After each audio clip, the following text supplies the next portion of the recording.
once again, everyone, and welcome back to Football by the Sea. I am your host, G-Day, And I'm John. and we have had quite an eventful weekend of football once again, of amazing Premier League football. This league just does not disappoint us. Mm-hmm. It doesn't. I mean, there's nowhere else to start but with Liverpool's 9-0 dropping off Bournemouth. Yeah, I really don't want to be Bournemouth right now. That was just. I mean, I knew they were feeling bad after the loss to Man U, but geez, man, talk about taking the team to the sword, and I think Bournemouth paid the price for Liverpool's sins in the previous week. Yeah, it was. Yeah, there's no other way to describe it, but it was just a bad day at the office for Bournemouth. I mean, yeah, it's pretty much like a kid saying to someone, being frustrated and then taking out your frustration on the next person you see. No, it's like the bully that gets beat up at home, and then goes to school and then say, beats up the kid. Yeah, so like, you're the first kid I see. You're gonna like take out all my frustration. That's literally what happened, and it was just like during the game. I think at the end of the game, I saw Jurgen Klopp went over to Scott Parker, the Bournemouth manager, and then like just put a shoulder around him and was like talking to him in a very kind of when someone is telling you, hey man, I know, like when someone is feeling sorry for you, but they're the cause of your pain. They're the cause of your pain. It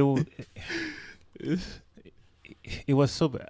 In a way, I think there's also probably a bit of revenge as well, because the last team to beat Liverpool at home, I think one of the first team to beat them during their really amazing run was Fulham under Scott Parker.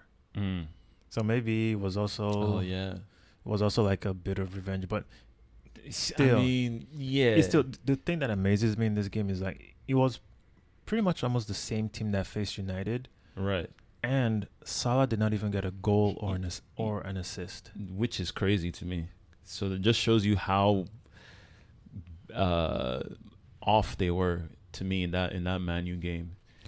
I mean, we could say how off they've been for the whole season so far. Because it's not like the quality isn't there. Obviously, they have a lot of players out, but still, you'd expect them to not have started the way they've started.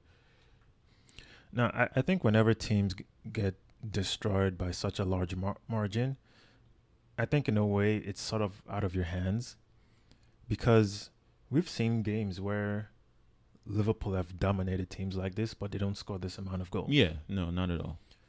So anytime I see a team pretty much lose by more than, I'll say 5, I'll just say, okay, it's definitely out of your hands. It's pretty much a divine intervention that you're losing by this much goals.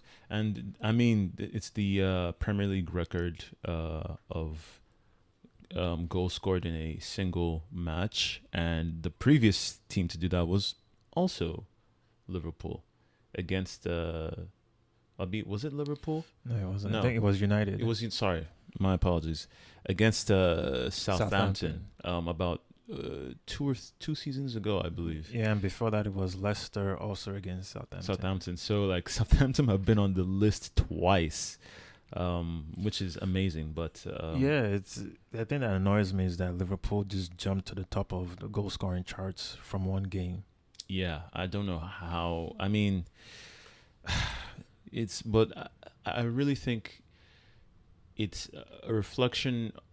To me, it's more of a reflection on Bournemouth. That I don't think that. I know Bournemouth is bad. Right now, they look like the worst team in the league, but I think it's a case of. I mean, they shouldn't be that bad, is what I'm saying. Yeah, that's what I'm saying. Whenever a team loses by this score goals, I think it's just something that it's more than a bad day at the office. So I said it's literally divine intervention.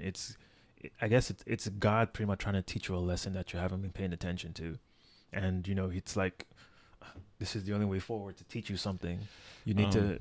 Yeah, and I don't know how Scott Parker, like, what does he tell the team? I mean, listen, Ralph Hasenhuttl had to tell Southampton something because it happened to them twice and they're still in the Premier League. So, because to me, I think Scott Parker he seems like a charismatic kind of manager. So, let's see. I mean, hey, it's still early. Obviously, their goal difference is horrendous, but let's see what. I mean, they're not even bottom of the league, which is just the funny part from that. So, Yeah, that is that title goes to Leicester right yeah. now. And and while we're on that on Leicester, moving on from the Liverpool, I guess maybe one final word on Liverpool is like, yeah, it was amazing what they did, scoring that many goals. But do you believe that they're back, or it's just a shining? No, I don't believe that they're back. I still think they need, like Klopp himself has admitted that they need a midfielder because of all the injuries so far.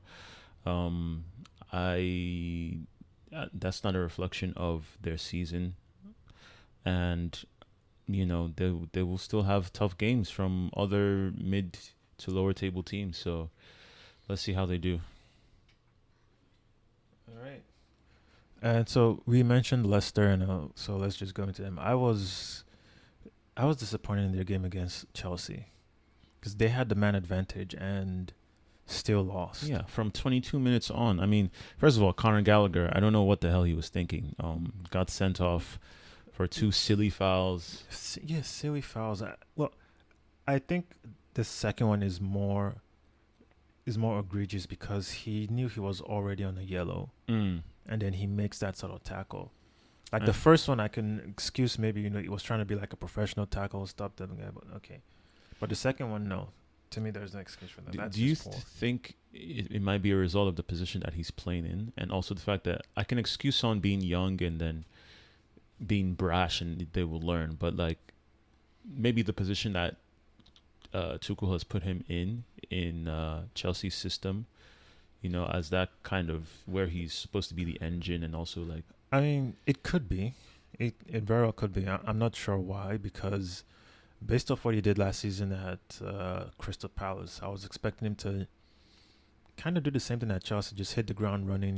He has a lot of energy. Yeah, but the systems, I mean, Vieira plays differently. Yeah, I think maybe it might be a case of at Crystal Palace, because it wasn't that big of a team, there was sort of less pressure. Chelsea has way more eyes on that team than Crystal Palace does. So maybe it might just be a case of the occasion getting to him or the stature of the club. I could be completely wrong. But yeah, I'm just not sure because, yeah, he hasn't really shown like he did. But you could say he probably still needs time because there is definitely a player in there. Yeah, and on Chelsea as a whole, the difference maker was Sterling.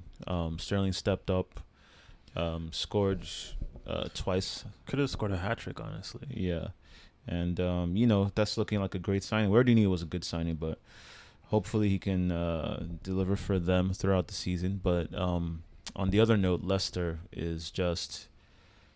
Yeah, the other thing I think was it was before, on Friday, the day before this game, and it was announced that they had agreed a fee for Fofana. Yeah, with Chelsea. And I was like, oh, man, and now they have to play them. Yeah, it's psychologically, it's not the best position to be in. But overall, you just wouldn't expect such a performance like that to be up with have the man advantage and still not be able to. I mean, they scored a goal, but I think there's a lot more going on at Leicester that we don't know. Yeah, I've seen some people saying that Brendan Rodgers might be one of the first managers to be sacked, and if that happens, I think that would be one of the dumbest things they can do, because it is not his fault that Leicester have not been able to spend any money, and so he's in a very precarious position. It sucks that they haven't been able to spend anything.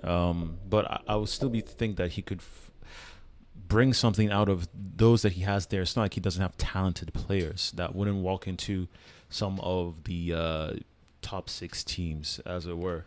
It's just No. a case of the team being unsettled right now, in my opinion. Yeah, it's very unsettled, and I think it also can be pretty difficult to motivate a bunch of players who feel like, in a way, they're being set up to fail because there have been no reinforcements. Mm-hmm. I mean, yeah, there's Fofana who's leaving, there's Tielemans who may leave, and then there's also talk of Newcastle still going after James Maddison. It's And they have to. The club has to generate funds. So and that is a lot of their spine, mm. to be fair. So if the whole spine is sold, and Vardy isn't getting any younger, he's like what 36 now or 35. I don't know.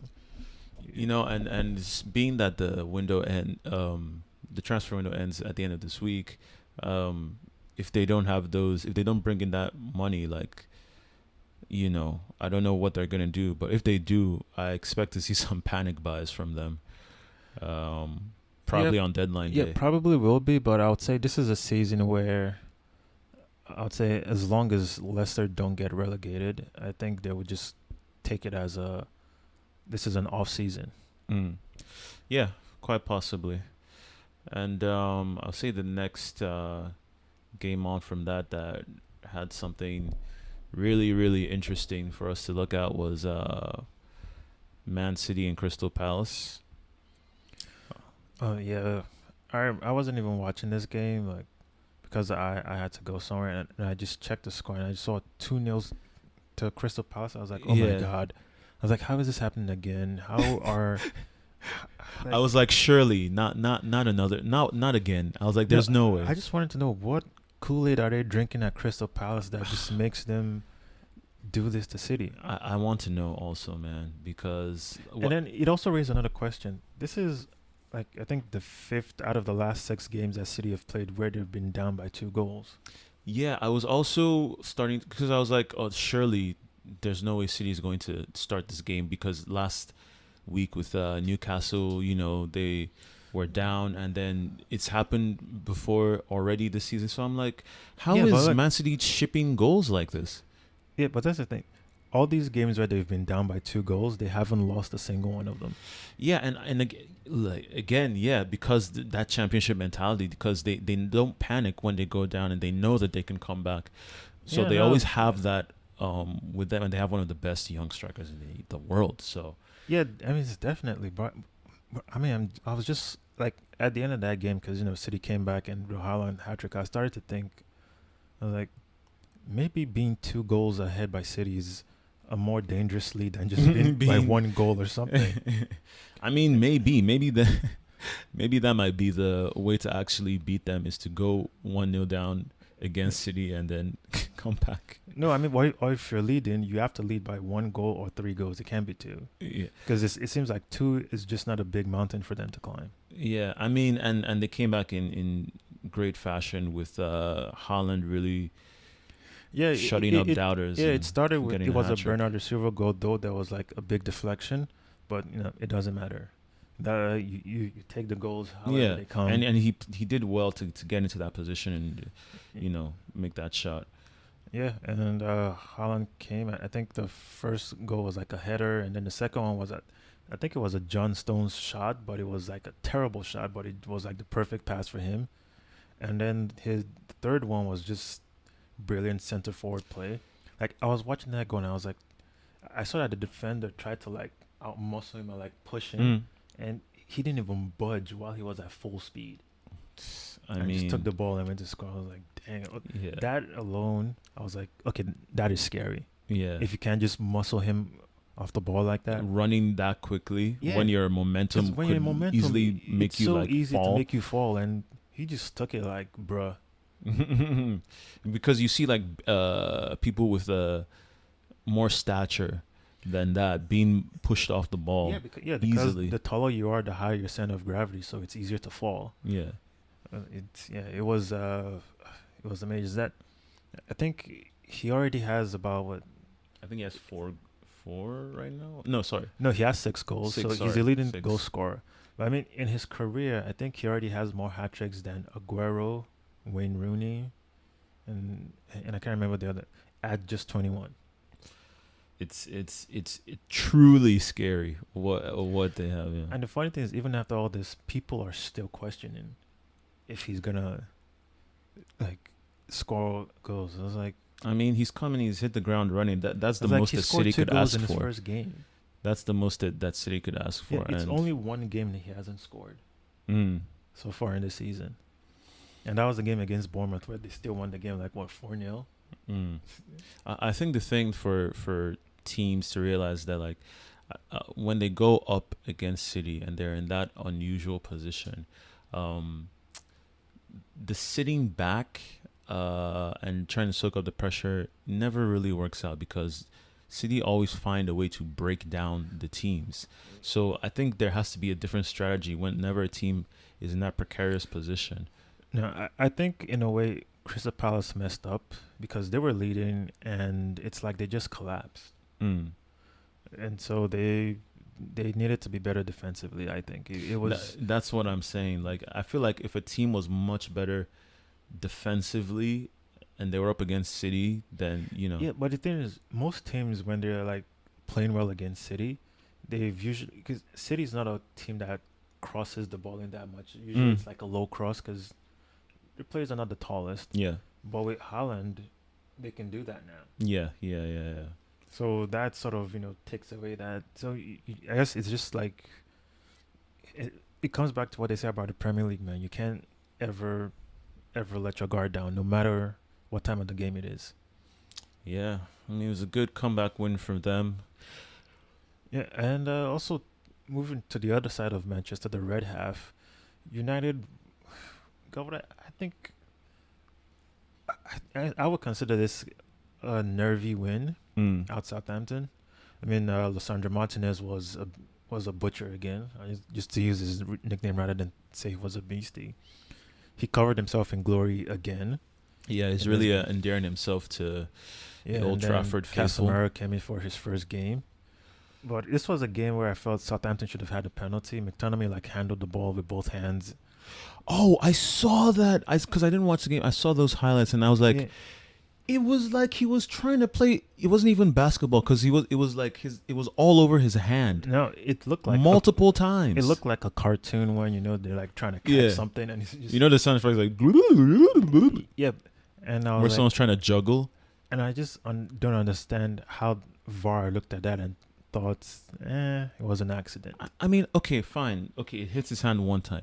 But then it keeps But then bouncing it off bounced his to hand. the second hand, And then it happened, and it was like I honestly couldn't believe my eyes, and I was like, how is this not a penalty? yeah. I just don't know what to say. I just don't. Know what to say. It wasn't great by United because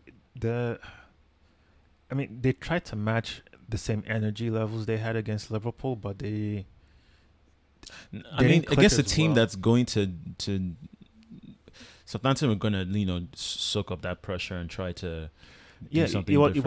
was the type of game where I sort of like if they were playing against another team like probably I thought it was a game that they could have lost against any other team. Yeah. It wasn't, but they won. That's the most important. Yeah, I mean, they thing. got the 3 points. That's at the end of the day. They got the Yeah. 3 point. Yeah, all right, and they're still they're above Liverpool in a weird way, even Yeah. though They're 8th now. they're 8th. Liverpool are 9th. Yeah, it was. Yeah, and then and speaking of United, now they've agreed 100 million euros for Anthony. Yeah, I saw that right before we started, and I don't know. I put out a tweet on our Twitter at Football by the Sea, and I said, like, Man U bit the bullet. So, Fabrizio Romano announced it, and also I don't know if you saw that Fabrizio had done a Yeah, he did an interview. I mean, big up to him for getting that, but you could clearly see that Andy was trying to push this through as much as possible because he literally did an interview with, like, how many times do you see that happen? It's very, very, very rare for a journalist to do an interview with a player that is trying to force a move and for the move to happen. So maybe some of that pressure that was applied, and also like if you get 100 million for a player, it's really hard to you. It's the record fee in the Eredivisie. So yeah, I mean, this is 100 million for a player who wanted to leave. yeah, Like, I mean, it's crazy. I think they just jumped up to higher spenders for the league. I believe. I think they're almost like what 300 mil now. It's I don't even know the full thing, but yeah, it's. I mean, hopefully, because I have noticed this pattern. I don't know. I think maybe other people might have, but for every team that has spent pretty much above like 65, I'd say probably just say 70 million on a player.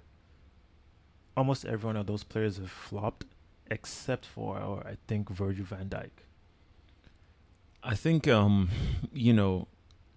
It just seems to be like a cutoff. Because okay, let's look at City at 100 million on Grealish. You can maybe he hasn't flopped completely, but he hasn't lit.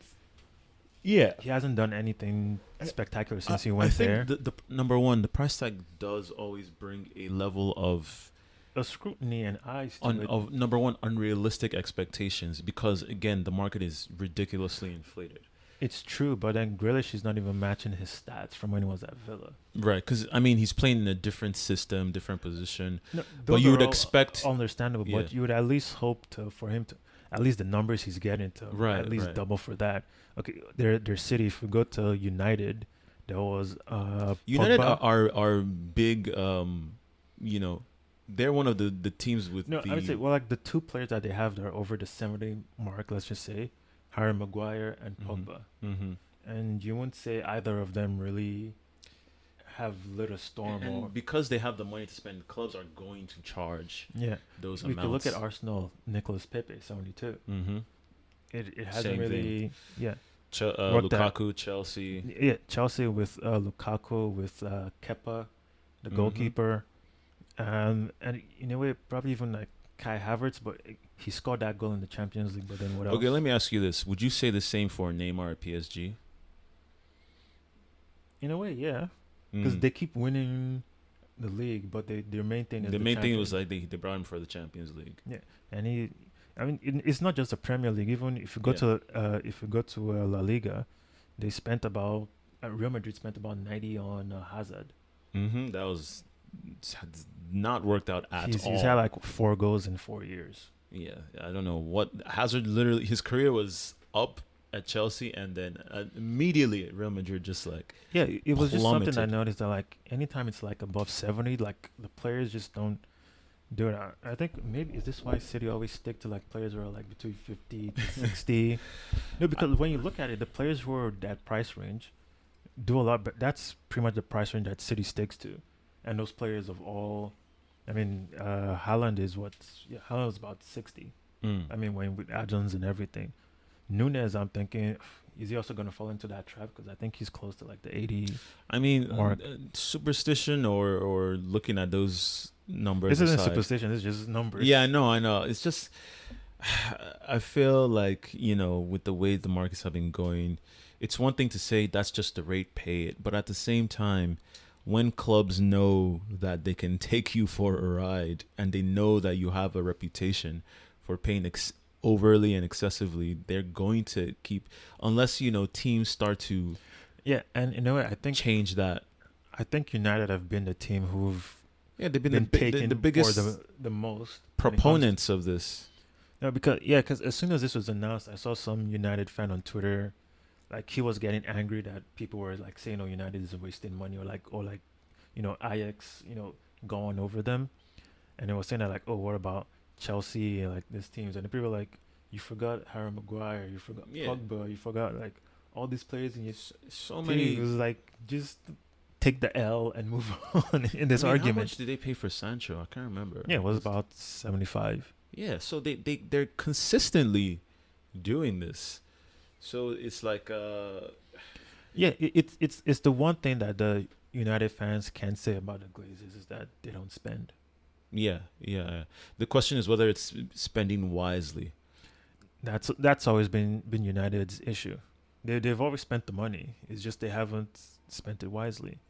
But I mean, that's the thing is that even if Anthony, I hope Anthony comes good. But things that even if he comes good, it's like the pressure of that price tag every time you miss a goal or you miss a pass. I'll say that's kind of what happened to Pepe.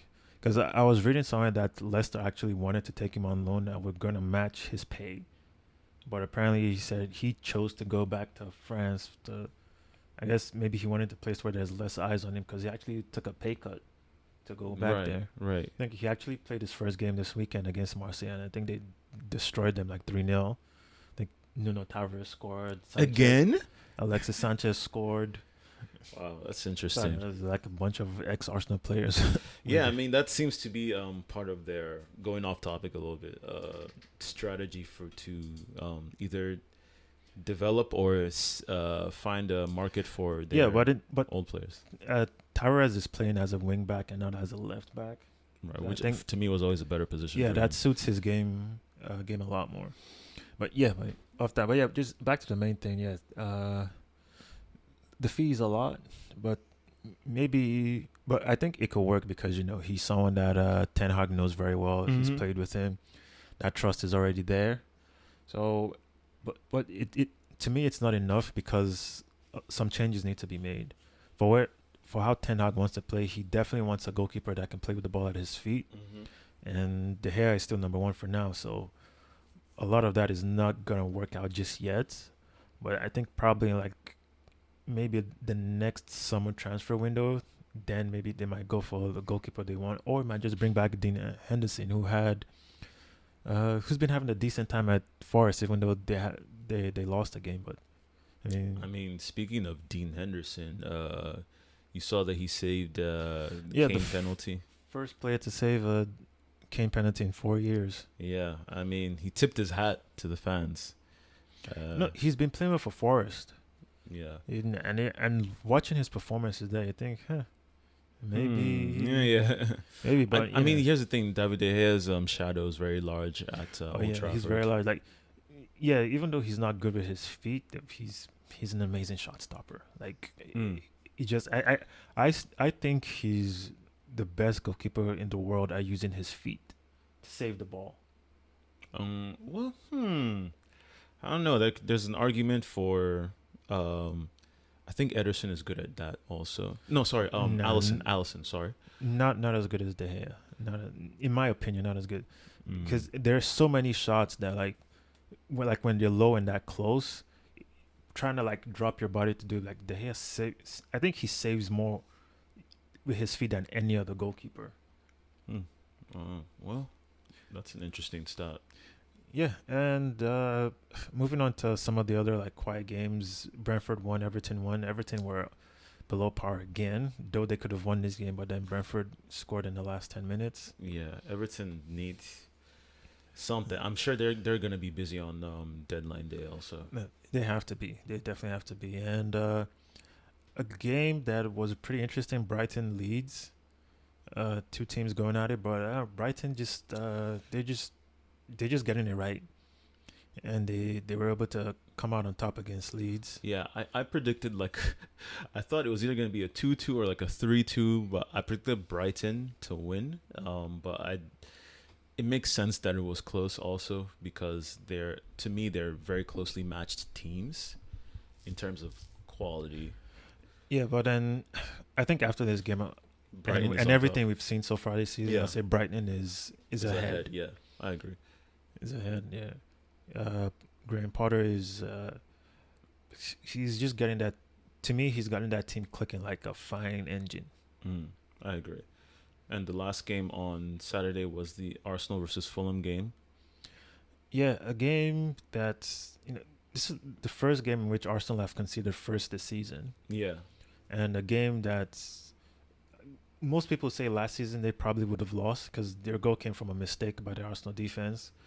But then, as I was watching this game, this was like the first time I felt, no, Arsenal can still win this game. Like Arsenal will still win this game. And as soon as that first goal went in, I was like, nah, Arsenal now has to win this game. Like I wasn't sure that they would do it, but I was like, no, now they have to. Do Yeah, it. and like when the game was going into, because I was like coming in and I was busy, so I was watching it and then going back to the things that I was doing, but seeing that we hadn't scored in the first, I was like, okay, fine, let's come back because we had so much, over 70% possession. 70% had all the ball, but then only had one shot on target. Yeah, It was, yeah, it was just weird because like they were doing everything. Fulham couldn't really play into the Arsenal half. Yeah, they had nothing in the first half.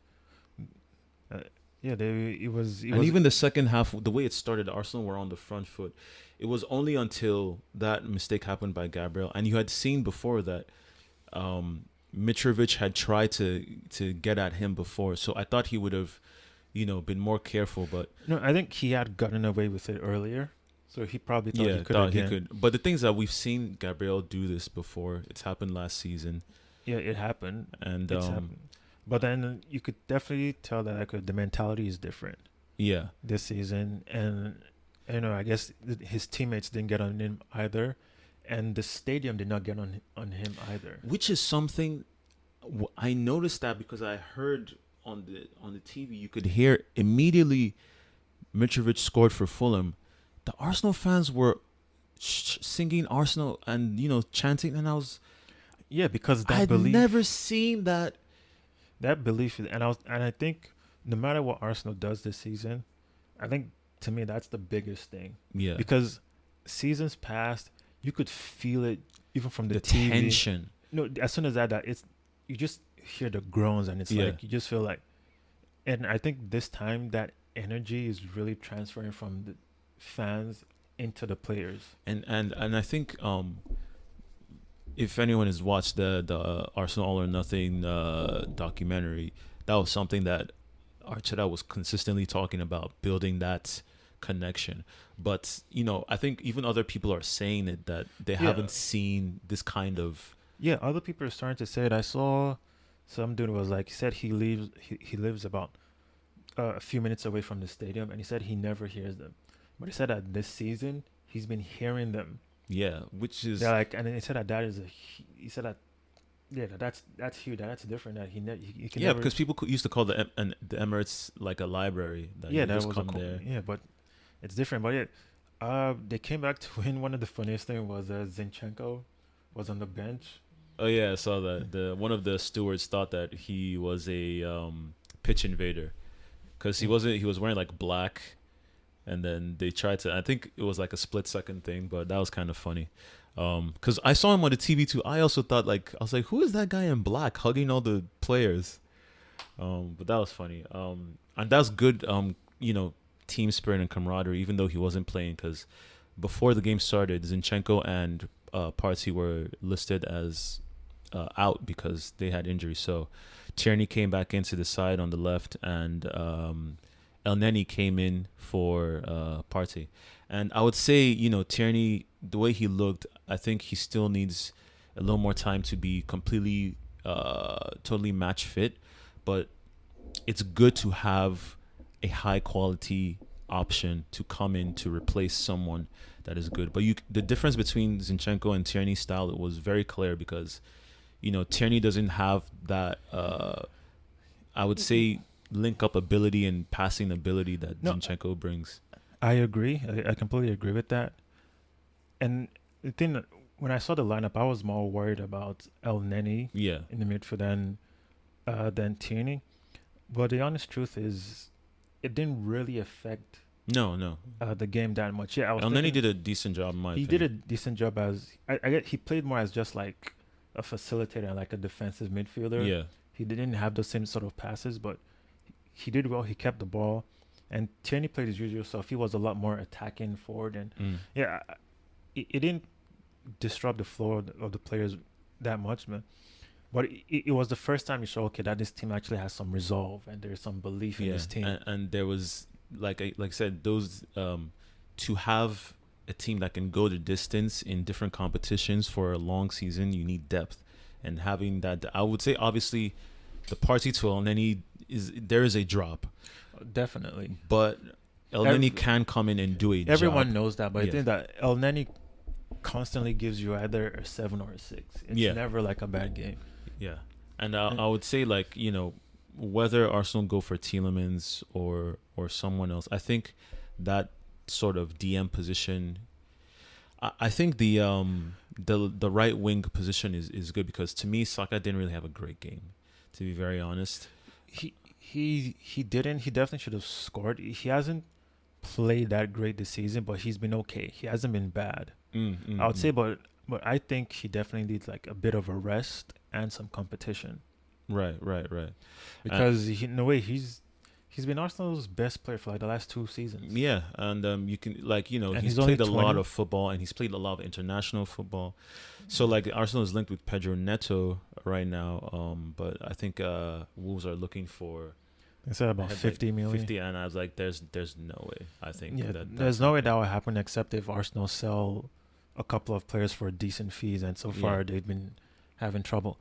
The other thing that I noticed is that the celebration police were back.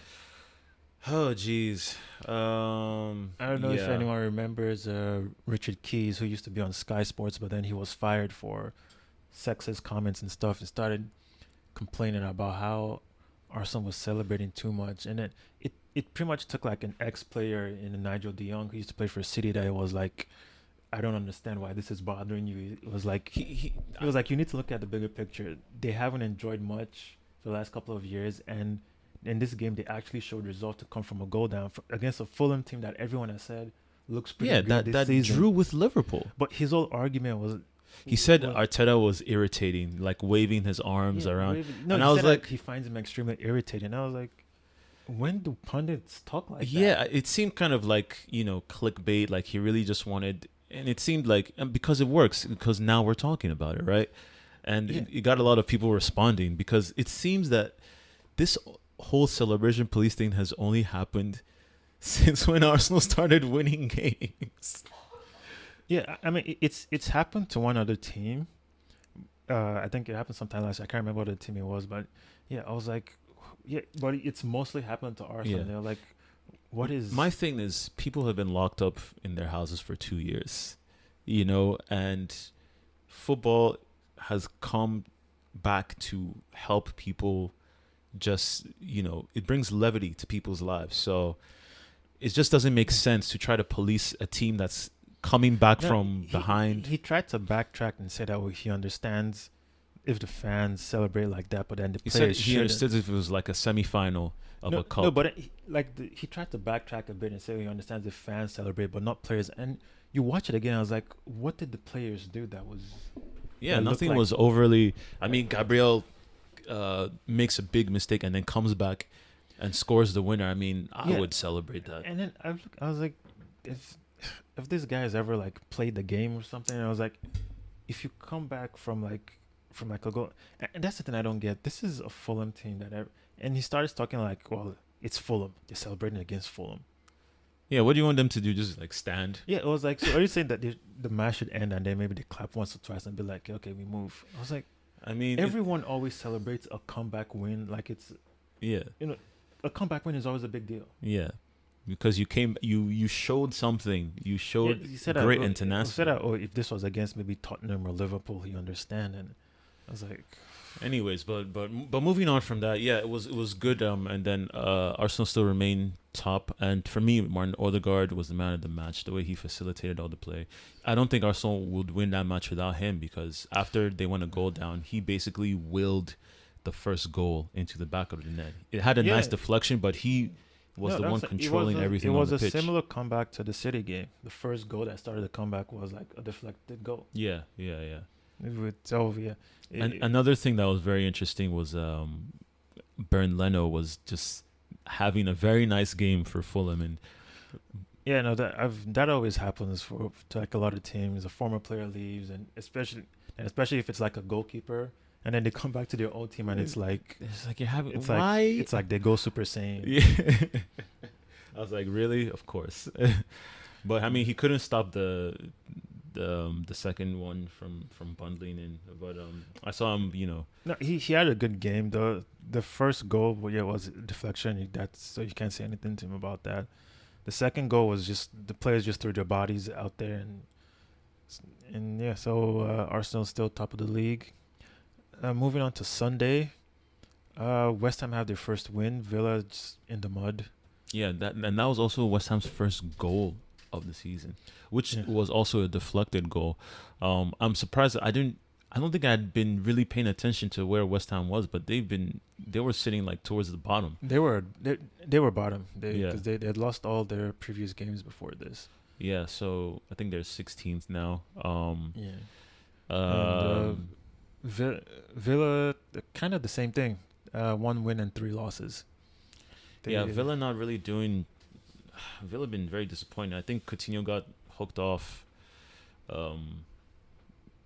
like after an hour or something, and then they brought on Buendia, but Villa really didn't do too much. They haven't started the season well. And then the next game, which I thought was going to be interesting, but it seems like it was Well, all sorry, still on Villa real quick. They've been linked with Paqueta and on Villa. You mean West Ham? West Ham, and Yeah, I think a fee has been agreed already. so we'll see if that comes to pass. And then speaking of the next game, Wolves versus Newcastle, which was a draw. Alexander Isak was in the stands there. I think he's still waiting for a work visa, but he is already at Newcastle. And yeah, This was a game that Newcastle bossed all the way. Like, Wolves scored a good goal from Ruben Neves, but yeah, it was Newcastle all the way, man. I mean that volley by Saint Maximin, like just with the ball coming down. Yeah, no, one of the hardest. Man, that was one of the best goals this season so far. It's one of the hardest techniques in football. Yeah, man. Newcastle are looking. They're looking great, man. They should have won this game, and Wolves, to be fair, should have been down to 10 in my opinion. Pedro Neto should have been sent off for, and not Pedro Neto. I mean, Newcastle should have been down. Yeah, Newcastle. Neto could have had a pretty bad tackle on him. Yeah.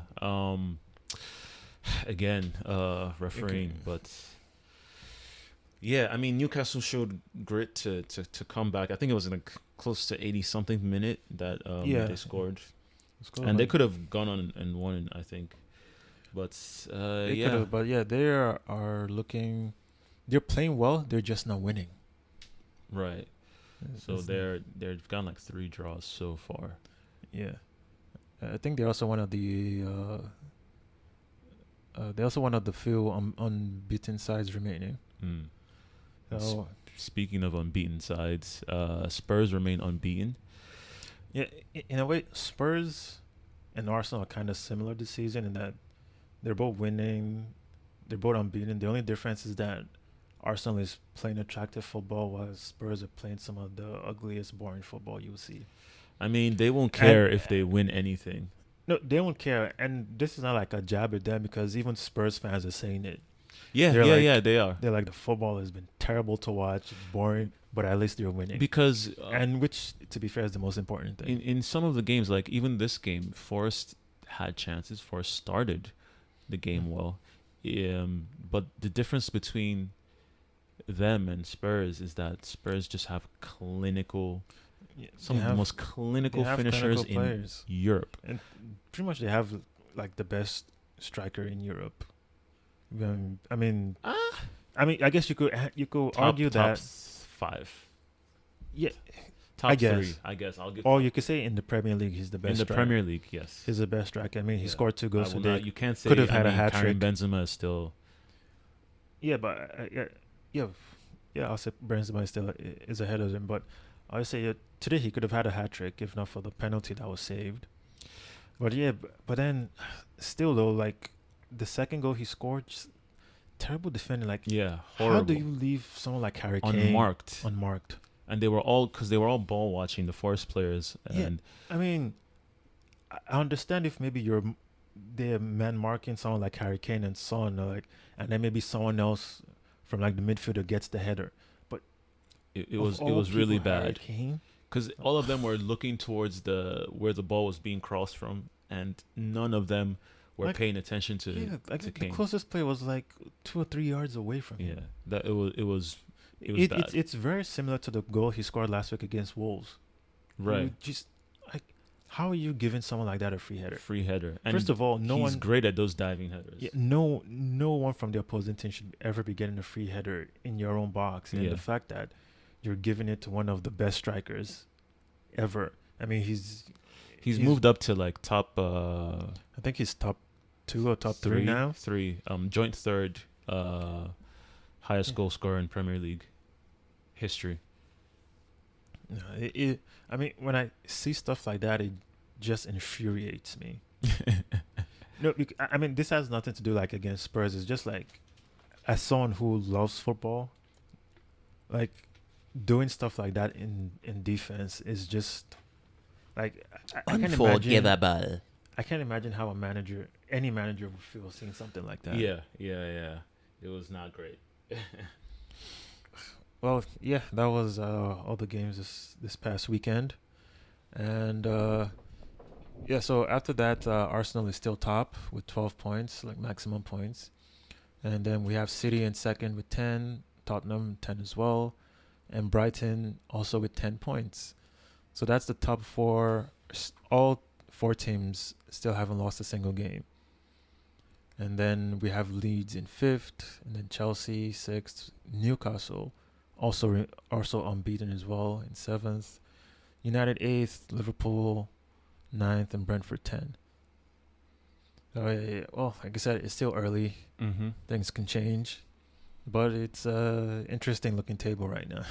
Yeah, and we have a bunch of midweek fixtures this week. Yes, pretty much September is a crazy month. Yeah. We have fixtures this week, Starting midweek, and Tuesday. also on the weekend as well. So that's why this episode is coming to you a little bit early. Yeah, so starting from Tuesday, we have Crystal Palace versus Brentford.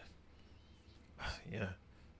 I think this is a game that will be determined by who's playing at home. And since it's Crystal Palace, I'll give it to Crystal Palace to win at home. Yeah, I would give it to Crystal Palace also. I have no arguments there. And then we have Fulham Brighton. I mean, listen, Mitrovic might continue his streak, but Brighton are looking like good money right now. So they're not looking. They are good money right now, in my opinion. So this might be a 1-1 for me. Yeah, I'll just say because Fulham are playing really well at home, and I think last week they were able to come back to beat Brighton at home. I mean Brentford, and that's not easy. So I'd say either a tie or a close Fulham win. Yeah, based on what I've seen. And then we have Southampton, Chelsea, and let's just say that's a Chelsea win. Yeah, sure. Yeah, I mean, they destroyed them like 6-0 last year in the same fixture away from home. So I think it's gonna be like 1-2-0 max, just because of their scoring issues right now at Chelsea. Who knows? Maybe they would have brought in Aubameyang by then. Maybe that is such a funny thing. I don't know why that's taking so long to get done, or if it's still gonna get done. Well, they say Xavi still wants to keep. Yeah, that's true. And I also read that Frankie De Jong has decided to stay and take a pay cut. Like, I don't know how. Like, Barcelona baffles me right now. There is something in the water there. Yeah, there's really something. Yeah. I cannot explain this at all.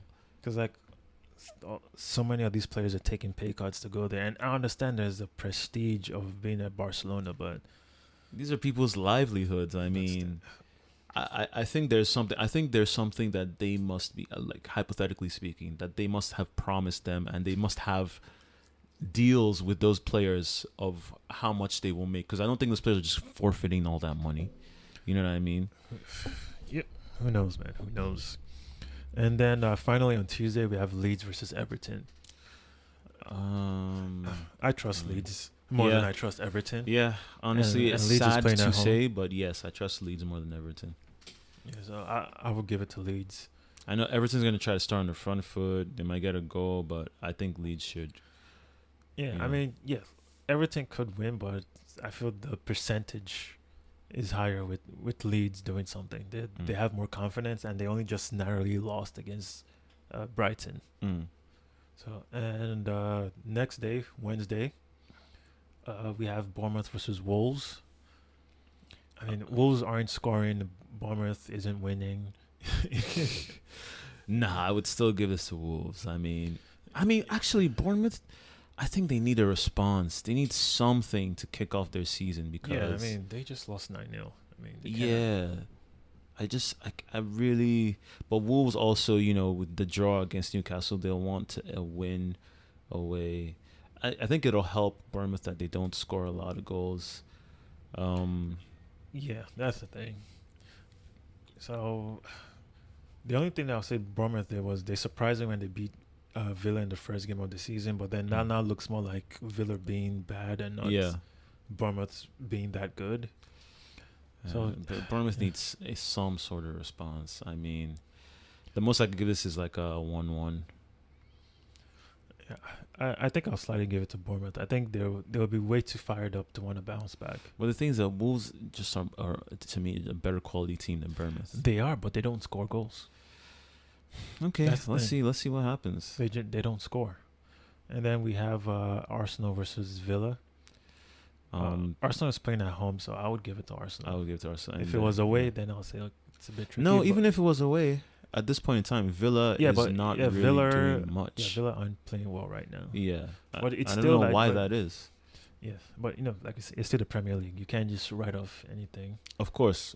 But this Arsenal team is way full of confidence, and this comeback win again from this last game will also spur them on. Yeah. And then we have City versus Forest. I say this as a City win. Yeah. I don't know what Forest can do. And then we have West Ham versus Spurs. Oh, this will be interesting.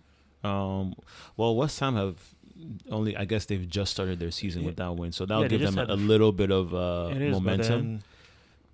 I mean, the thing with Spurs is that sometimes you can say Spurs don't play well, but they haven't been playing well and they're still winning. So that's why I was just like... Yeah, it's not been some great performances, but they're getting the 3 points. And because it's a game that I can see West Ham outplaying them, but still see Spurs winning. Yeah, I'd see Kane getting some low diving header at one point off of like nothing. And, another thing curious, like Son was hooked off and Richarlison replaced him, and he was not happy. He's also hasn't really kicked off the season very well. But Richarlison did get the assist for the second goal, so it was a good decision by Conte. Yeah, I don't know.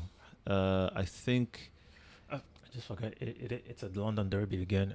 Yeah, I think Spurs might win this one. I'm not sure. I mean, if it was just any other game, I would say Spurs. But the fact that it's a derby, yeah. In a way, you kind of do have to throw form out of the window when it comes to the derby. I mean, game. West Ham will definitely want to just kick on now. Yeah, they definitely want to kick on. Spurs are trying to be up there. So yeah, I honestly don't know what to call this game. So I just feel like Conte will probably find a way. I think it might be maybe 2-1 to Spurs.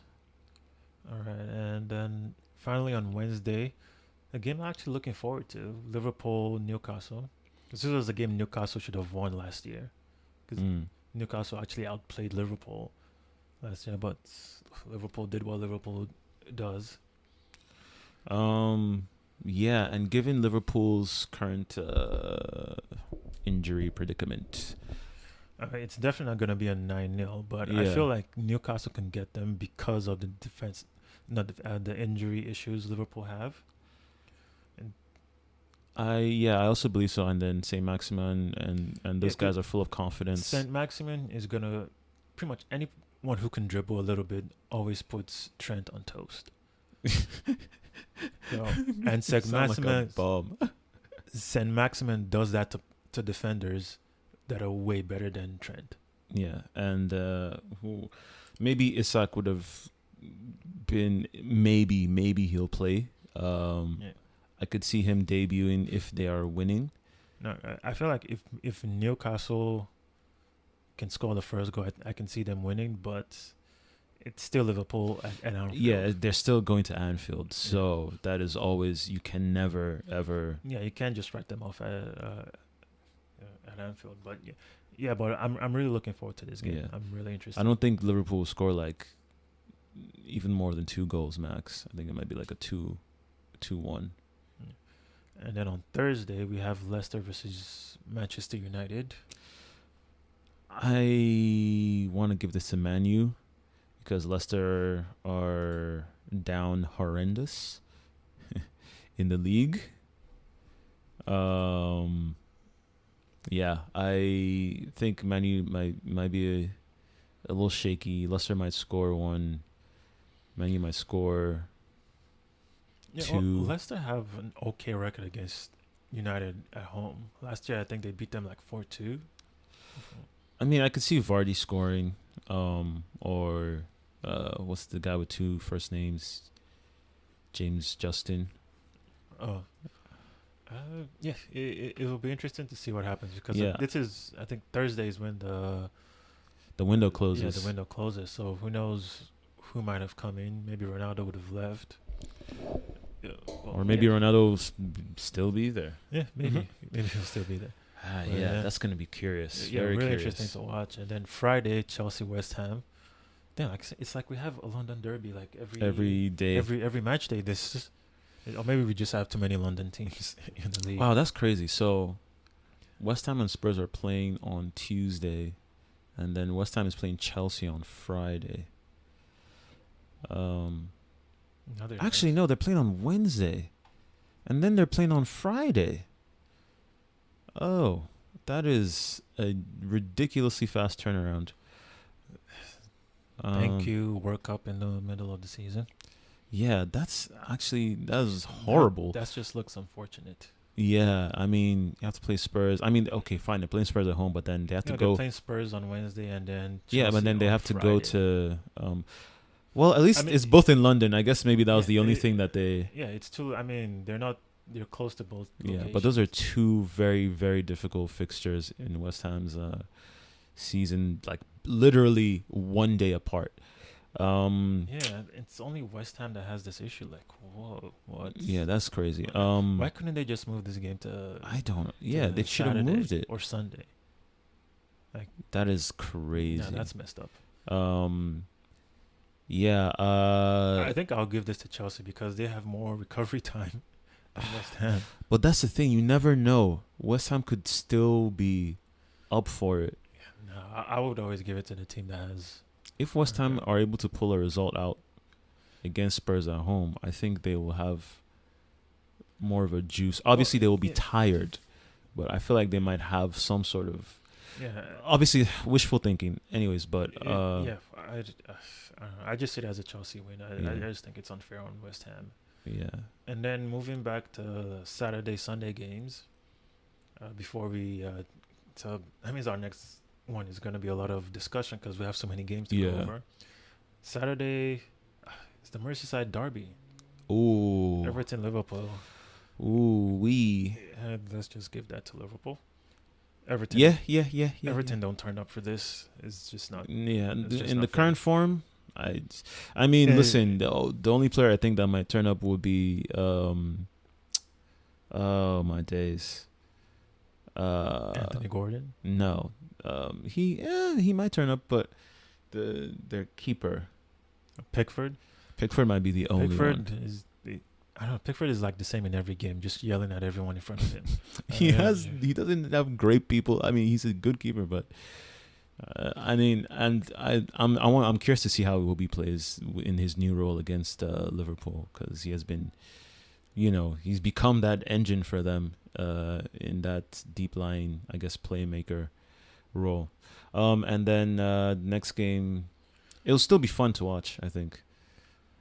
And we have Brentford versus Leeds. Oh, this is going to be close. So, another close one. I don't know. I think it will go either way. This could go either way, honestly. And then we have Newcastle, Crystal Palace. Yeah, another one. 2 teams that are really, really coming up recently. I can't pick a winner either. This might be a bit of a draw. Games are getting harder to predict, man. Yeah, because the league is getting so much. Teams are getting so much better that it's like. And then Forest versus Bournemouth after that. I'll give it to Forest. They're playing at home. Yeah, I just don't. There's no faith in Bournemouth to pick up anything. And then we have Spurs versus Fulham. Another, I guess Can Mitrovic the do something the very London derby possible. for the next week. against the Spurs defense? I think it's very possible, but again, another derby. But Spurs are at home. They should. They're at home, but then it's. I mean, Fulham are not an easy team to break down. Nah, They've shown that against Liverpool, against Arsenal, against who was it, Brentford as well. So, yeah, it will be. We'll see, and I think Fulham will want to win in North London. Yeah. So, yeah, it can go either way as well. But I will still lean more towards a Spurs win. And then we have Wolves versus Southampton. Probably a Wolves win. I don't trust Southampton either for anything. And then we have Villa versus Man City. Villa was a team that almost changed the fortune of the Premier League champions on the last day. Right now, though, they're not playing like how they played on that day. Yeah, it's just a one win against Everton, and that's against another team that's not playing so well. Yeesh. Yeah, can see a few Haaland goals. Could be another Haaland hat-trick. Maybe. So yeah, that's going to City. And then finally on Sunday, we have Brighton-Leicester. I'll go with Brighton.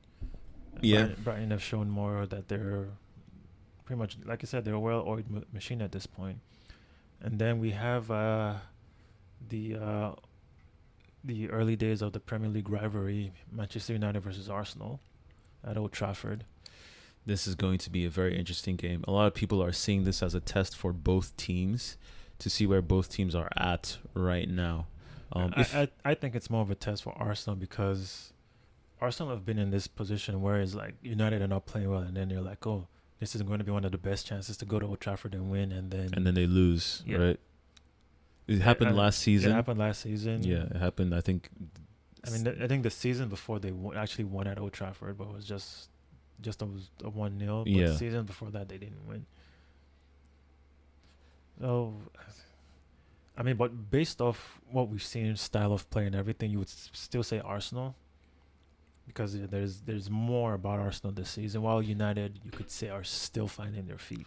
Yeah, I mean, I expect Lisandro Martinez to put on a good defensive show, but then again, Arsenal have become more adept at breaking teams down, and also, I think Gabriel Jesus will have the bit in his teeth, like, because he hasn't scored for 2 games now, so I think he'll want to. Well, obviously, maybe he'll score in the Villa game, but he'll definitely want to make a performance over there at Old Trafford. And and he's a former City player as well.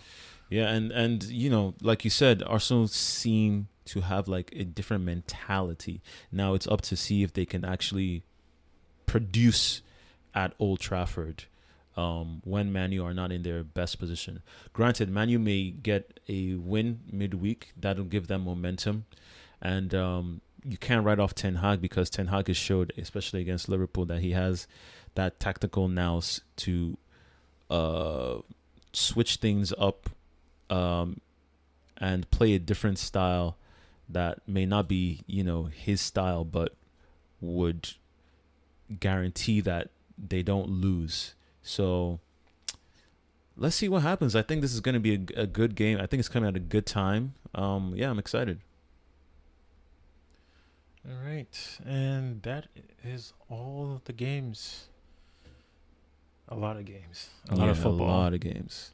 Well, yeah, we will be with you for the next one, going through every single one of these games. And also by then, the transfer window would have been closed. So I guess based on what we see, we'll maybe see if we feel teams with changing their positions from our predictions from when we did that. But who knows? Maybe nothing will happen. And doubtful something will definitely happen. No, with all these games, there's going to be a couple surprises. Yeah. So thank you for joining us. We will catch you on the next one. All right, guys. Peace. Take care.